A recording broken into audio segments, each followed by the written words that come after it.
All right. This is an LA Rams Central breaking news update. The news broke yesterday afternoon. The Rams cut three players. One, I don't think is a particular surprise. Another one is a bit of a surprise. And then obviously the last one, in my opinion, is probably the biggest surprise of them all. So we'll start first with the not such a big surprise. Jared Cook was one of the three that were cut yesterday. Not not that big of a surprise, and I'll explain why in a minute. We lost James Laurinaitis, which is a bit of a surprise, but understandable when you look at the money situation. To me, the big surprise was Chris Long because because of reasons I'm going to get into. So I'll just start with Chris Long. The reason I'm so surprised that they cut him is not just because he's a solid pass rusher. I know he was due to make a lot of money, and I know he's had some injury issues, but he's the best pass rusher that's now on the market. And it doesn't make sense to me to cut a guy who's then going to you're not going to get anybody better that's on the market. So unless the Rams feel like, that's a position that maybe they can address, and there's a couple possibilities they can do. There's a Mario Williams, it's a possibility they can go get, who I think is a good pass rusher. But it's going to depend what kind of dollar he's going to ask for. So I don't think that they're going to cut Chris Long to get somebody not as good or somebody who isn't who's maybe equal in ability but doesn't have the knowledge of the system like Chris Long does. So I don't necessarily think that that's an option. James Laurinaitis was the captain of the defense. He was one of our leaders, and I like James Laurinaitis and Chris Long, to be honest with you. They were two of my favorite Rams. Until Todd Gurley showed up, they were pretty much my only two Ram players besides T.J. McDonald, that I genuinely liked. I'm not a Tavon Austin fan. I need to see more from a guy who likes to show up occasionally against weak opponents and then is completely MIA the rest of the season. And God forbid he has a great game against a weak opponent and we're playing another weak opponent the next week, Tavon Austin will still go MIA. So I don't even think he's a true number two, to be honest with you. I think he's a nice 3, and I think he's a great 4. Just my opinion. So offensively, there hasn't really been a lot that I've been able to hang my hat on as a fan that I've really enjoyed watching, that I feel has kind of embodied the Rams' traditional football style. And obviously Chris Long and James Laurinaitis, for that matter, match that aspect. So it does sting a little bit to lose James Laurinaitis, but I actually think that makes sense because he is 29. He's played in a lot of games. He's got a lot of tread on that body. And there were times last year we were gashed up the middle on the running game against bad teams like the Redskins at the time. Obviously, Washington turned out to be a playoff team.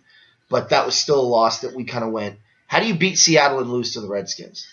Like how do you do that? I don't understand. And that was a big reason why. We couldn't stop the run. Chris Long's had some injury problems, so I get that. The one that doesn't surprise me in any way is Jared Cook. Jared Cook had one good year. He couldn't block anybody, and he wasn't a reliable target when it was needed. So for the Rams to make the decision to let him go, I think was smart on 3 fronts. 1, it opens up money. 2, it removes a player from a team who's average to not good. Bad. I don't want to say bad. He wasn't bad, but not good.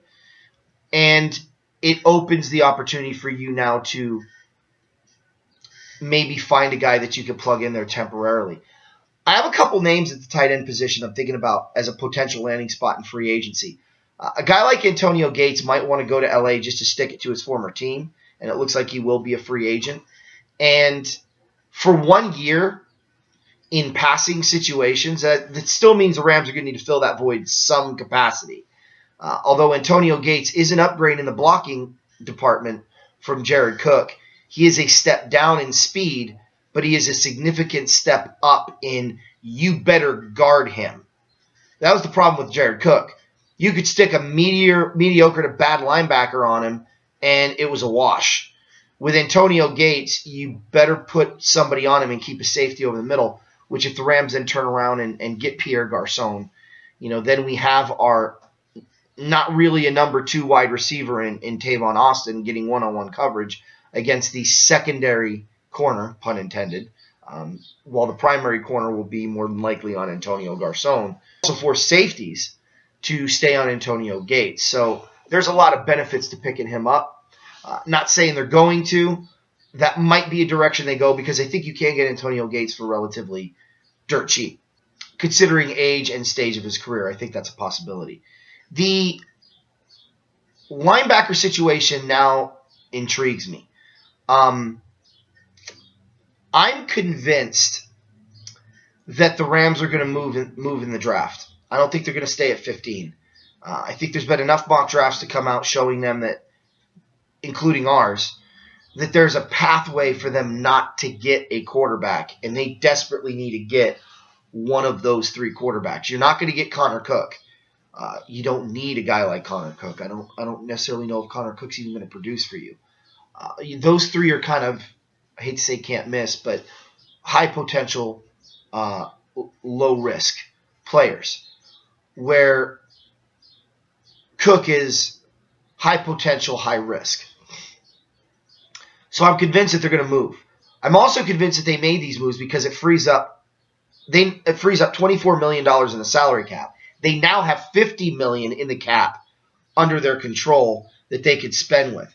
And I actually agree with, I don't know if it was Schefter or somebody else, but they were saying that this looks like the Rams have somebody in free agency in mind that they're going to go after. And this money allows them to do that. Or maybe it's just simply freeing up money because they plan on being active in the free agent period. I'm very intrigued to see what this means. I hope they don't spend $30 million of the 50 on one guy unless that guy is somebody like, I'm trying to think off the top of my head who they could even spend that kind of money on. Who would justify that kind of money? Maybe an Okun or a Mack if they addressed it with the O-line and then had $20 million and maybe go get a linebacker or potentially a wide receiver and or use it to re-sign some of their own players. I'm not real happy that they're going to use that money on Tremaine, however you say his name, and Janoris Jenkins. I think that I don't like our corners. I haven't liked our corners from day one. Janoris had the one good year. Last year he tailed off big time. He didn't seem to adapt to the rule changes from college to pro very well. And he has a track record of off-the-field issues when he was in college. And granted, he's relatively been clean since coming to the pros, at least that we've heard. But, I don't know how they're going to allocate that last $20 million if they do blow 30 on one guy. But it does give the feeling that this team is going to be focused on the free agent market, which is really exciting because there's three things that the Rams can attract people with. One, they're in LA. I think that's the biggest draw that you can have. And that immediately puts them at a higher plane than everybody else. But there's a team that's on the verge of being a playoff competitor. And they're building the correct way. They're still one of the youngest teams in football. So the potential to be a part of a dynasty or the next dynasty is just as likely in LA as it is in Arizona or Seattle or insert team here. So I'm really intrigued to see what they're going to do with this free agent money. But I definitely think the Rams probably aren't. I don't think they're obviously not going to be done with their cuts. But I don't think they're done yet either. They may move a guy via trade to get a higher draft pick either before the draft, although I look for it during the draft. It may be, giving up a couple of future draft picks or whatever just to make sure they move up and get that quarterback. I wouldn't be surprised if they gave up a 2, a 3, and maybe a 5 in next year's draft, and their first round this year to move up and get somebody else's first round. I think the price could be that steep, But I think it would be worth it because, yeah, you're not going to get 2 first-round picks and you lose a second and a third and a fifth next year, but you get your quarterback. And then you can get the next guy on your list more than likely in the second round because they're a man down with the Patriots not having a first-round pick. So you'll pick again eventually, and maybe the guy that you think will land in your lap, like maybe the wide receiver from UCLA, can land in your lap. And then you've addressed the offense and you're ready to move on. I hope they do get the kid from UCLA with one of the later picks because I genuinely believe that he could replace Tavon as a solid number 2 and actually be a solid number 2.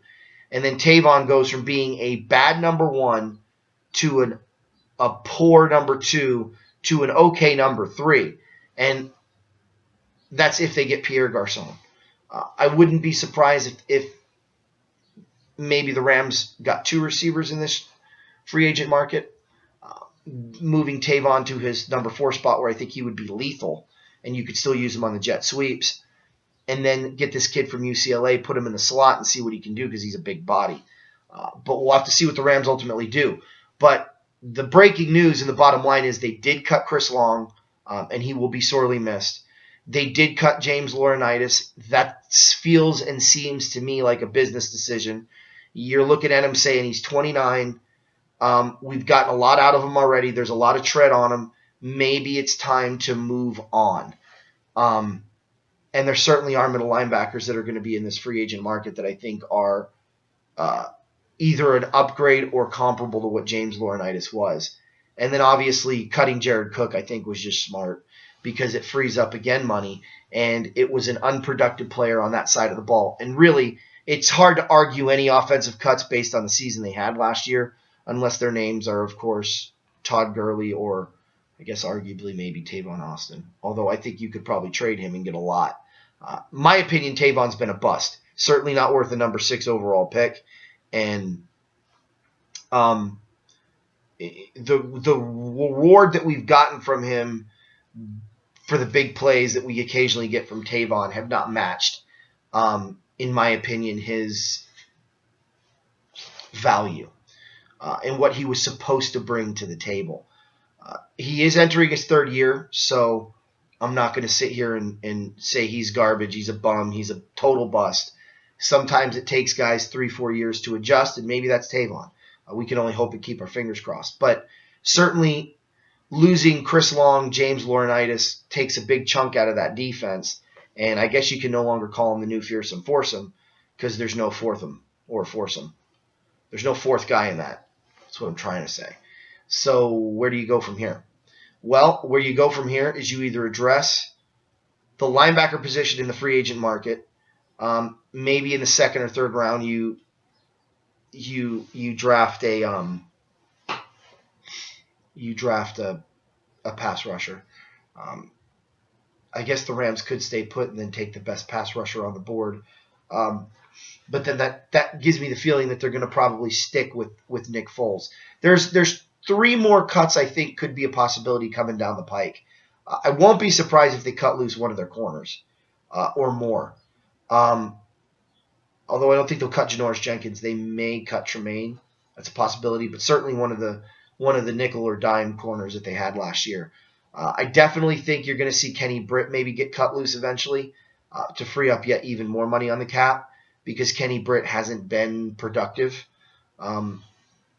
Certainly not productive enough to warrant a number 1 wide receiver spot. And there are much, much, much better wide receivers out there in the free agent market that you could spend money on.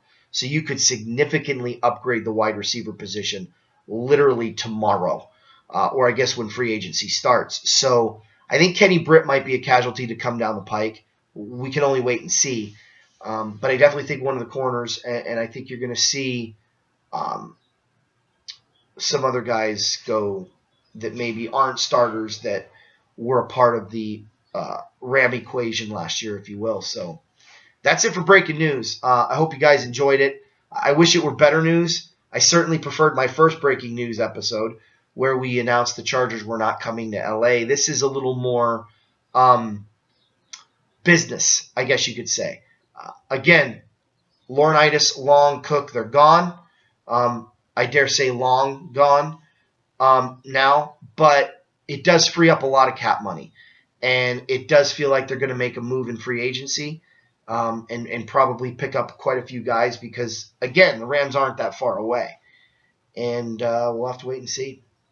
So, there you have it.